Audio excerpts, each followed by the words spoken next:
તો અહીંયા તમે જોઈ શકો છો કે વર્તુળના બે અંત્ય બિંદુઓને જોડાવાથી જે મળે છે, વર્તુળ પરના કોઈ પણ બે અંત્ય બિંદુ જોડવાથી જે મળે છે એને આપણે વર્તુળની જીવા તરીકે ઓળખીએ છીએ।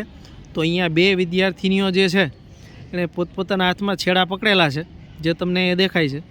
તો એના ઉપરથી વિદ્યાર્થીઓનો સંકલ્પમાં સ્પષ્ટ થાય કે આને જીવા કહેવામાં આવે છે।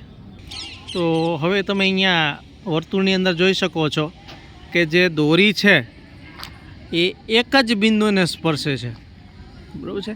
એક બિંદુને સ્પર્શે છે એનો મતલબ શું થયો કે જે વર્તુળનો સ્પર્શક છે એ એક બિંદુમાં છેદે છે, જેને વર્તુળનો સ્પર્શક કહેવામાં આવે છે, જે આપ અહીંયા જોઈ શકો છો, જે વિદ્યાર્થીઓને સહેલાઈથી સમજી શકાય છે।